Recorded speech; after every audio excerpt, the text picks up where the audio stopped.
You have probably heard or enjoyed yourself the classic ice cream cone cupcakes. They are a classic through the summer, especially for children who have birthdays through the summer holidays or pool parties, barbecues. They're pretty much everywhere. People really like them because they look so adorable. I personally really love the look of them as well, but I do not like the taste ice cream cone down because I find it just really dry. So I thought to myself, why not make it more enjoyable and make it into a cake pop instead? And that is what I'm going to be doing today. The great part about a cake pop is you don't have to sweat over the cake.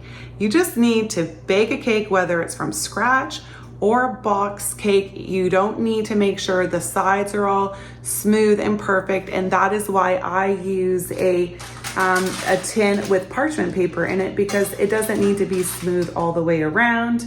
You can even use a pre-made cake from the grocery store and just mash it all up together if you really want to make it super simple.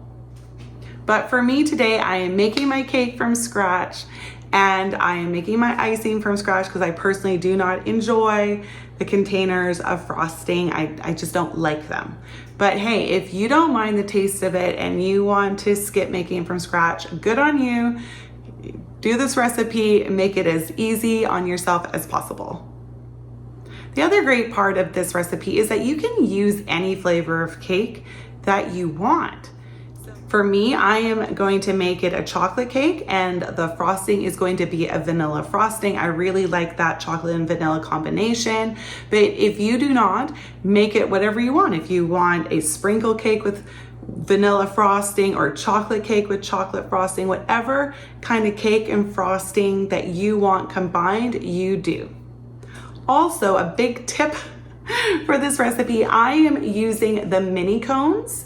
So if you are using the standard size ice cream cones, and if you are going to be making the cake recipe and the frosting recipe that I am making, just double it so that you have enough. I've actually taken the cake recipe and cut it in half because I do not want like 24 of these cones. I want enough for my family to enjoy and then be done with them. I'm not making them for a party. If you are, you will probably want to double this recipe as well. Another really fun part about making this into a cake pop is that it's not covered in the buttercream, which can also be a little bit of a problem in the summer. It is dipped into the candy chocolates, and so it makes it a little more stable. So all in all, I think that taking this classic and making it a little more modern is a win all around. All right, with all of that said, here are the ingredients that you are going to need for these ice cream cone cake pops. For the chocolate cake, you will need 1 cup of white sugar, 3/4 of a cup of cake flour. If you're using all-purpose, just add 2 tablespoons to that. For the cocoa powder, it is 3/8 of a cup. So if you have a 1/8 of a measuring cup, just use 3 of those. For the baking soda, you are going to need 3/4 of a teaspoon, then just a pinch of salt. For the wet ingredients, 1/2 cup of milk, 1 room temperature large egg, 1/4 cup of vegetable oil, and 1/2 cup of boiling hot water. You will need cones. These are the mini ones that I purchased. I purchased these ones from Walmart. Then dipping chocolate, white or brown, whatever one you want. If you want to decorate them up, some sprinkles. Now for the cherry on top, if you want to do something like that, I highly recommend the round sour cherry balls. I could not find them, so I had to settle for Skittles, which aren't the greatest, but they are an option. For the icing, you will need 1/2 cup of butter, which is, the butter needs to be quite soft, a teaspoon of vanilla, 2 cups of icing sugar, and about 3 tablespoons of whipping cream, and some type of a mixer as well. All right, let's bake the cake. To start us off, we need our oven preheated to 350 degrees, and we also need to get that 1/2 cup of water boiling. First things first, let's get our wet ingredients combined. We have the 1 room temperature large egg, the 1/4 cup of oil, and 1/2 cup of milk. Just going to whisk this together until it's fully combined. And then we are just going to stir up our dry ingredients until they are fully combined. And then once it is, I'm going to add in our wet ingredients to our dry and whisk it together for a couple of minutes. It's going to be nice and smooth. If you have a little hand mixer, this will work well, but I'm just going to do it by hand with my whisk, so it's going to take a little bit longer. All right, that is good. Let's get our pan now. Our pan is ready, and now I am just going to finish this off with adding the 1/2 cup of boiling hot water. Whisk it in. It's going to be quite runny, but that is what we're looking for. Once the hot water is fully incorporated in, we are going to put it into our prepared pan.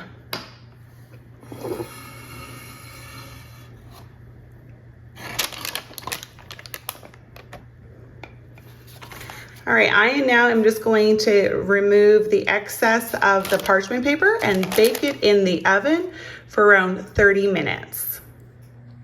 While the cake is baking, we can move on and make our frosting. So I'm just going to whip up the 1/2 cup of softened butter. I'm going to whip it for about 5 minutes.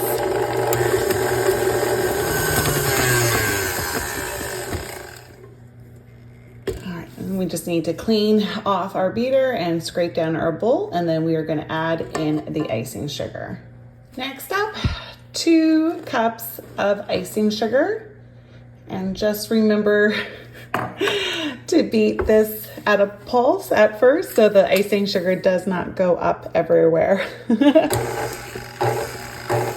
Now we are going to beat it on medium-high for about another 5 minutes until you really see the color lighten.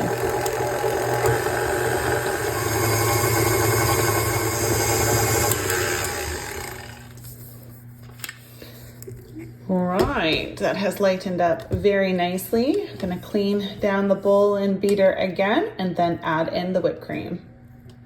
3 tablespoons of whipped cream. Now I don't really measure, I just kind of eyeball and add more if I need to, or more icing sugar if I overdo it. Anyways, okay. And then 1 teaspoon of vanilla. There we go. We are going to beat it up, you guessed it, for about another 5 minutes. The frosting is all finished now. Looks really good. And just gonna keep it to the side until our cake has fully cooled off. Just took the chocolate cake out. It took 30 minutes exact. So now I'm just gonna let it fully cool off before we move on to our next step.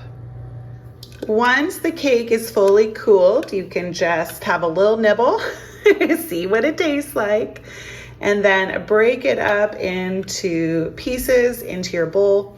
We will then break them up into smaller pieces and mix in the frosting. Now I'm going to mix in the buttercream and combine it really well. I have a little bit of buttercream to the side. I didn't mix in all of it, just in case, like I don't want too much. So I mix, and then if I need to add more, I will. I am going to place this, I'll see if I have room in my freezer. If I have room in my freezer, look how dirty my fingers are. I haven't even started forming it. All right, so I'm gonna place it in my freezer if I have room, and if I don't, then it's just in the fridge. So it needs to get cold to firm up. So in the fridge, let's say, around 30 minutes. In the freezer, half it to 10 to 15 minutes. My cake is about to be ready to come out, so I'm going to move on to the next step now. I've lined my counter with parchment paper because I just find it easier to deal with it like that. And then I have my cones, as you can kind of see, sprinkles ready to go, Skittles ready to go. So I'm just going to heat up the candy melt so that it's ready as well. All right, let's assemble these. So first up, I am going to put the cake batter into the cone so that it's all the way through and we do not end up with a dry, tasteless cone. Then time for the ice cream scoop. So it's a bit of a dirty process. That is why I have the parchment paper down on the counter just to help keep things clean, like make the cleanup easier later. Ice cream scoops are rarely perfect, so this doesn't need to be either. Ooh, I'm just gonna clean off my fingers here. I don't want my cone to be all dirty. All right, now time to dip. All right, now I'm gonna add some sprinkles. And then let's try one of these Skittles on top.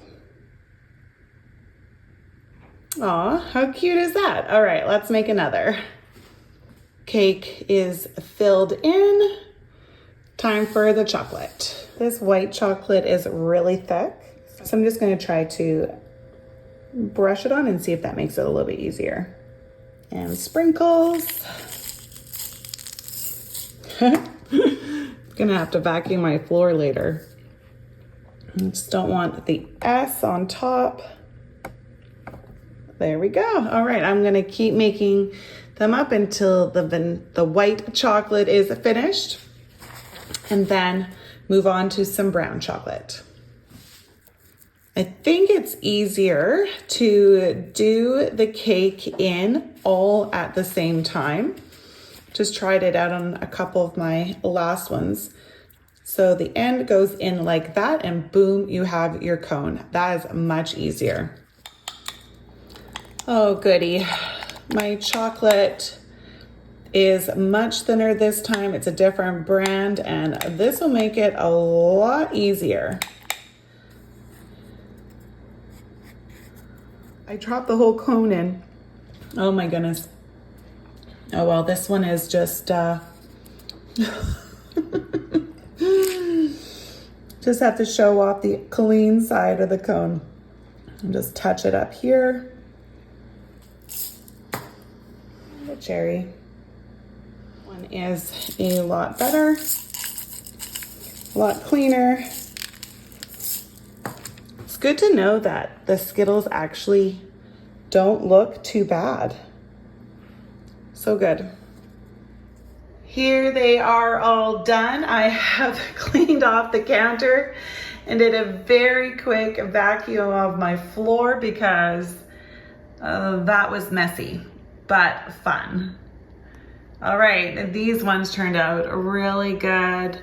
Of course, the chocolate covers the chocolate cake better than the white chocolate. Anyways, pretty cute, right? I think this one is my favorite. Super cute. And it's the cleanest one too.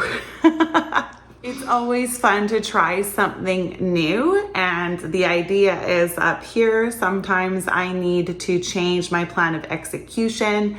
Like it was just easier to paint the chocolate on top of the cake. Otherwise the side of the cone, because the cones are so small, would get dirty. So I made a quick pivot and it made the process a lot easier. Now next time I am going to put a cookie sheet out, one that is fully bordered, and that will keep my floors a lot cleaner as well. But anyways, it was a lot of fun to make and they did turn out pretty cute. So I hope you take the tips that I have learned today to heart and that you will still give these little messy treats a try, because they're super cute and they're gonna be really yummy. So I think they're worth the effort. Thank you so much for tuning in to see how to make these ice cream cake pops. I hope you enjoyed it. Hope you give it a try, and please come back soon to see what I'm baking up next. Bye everyone.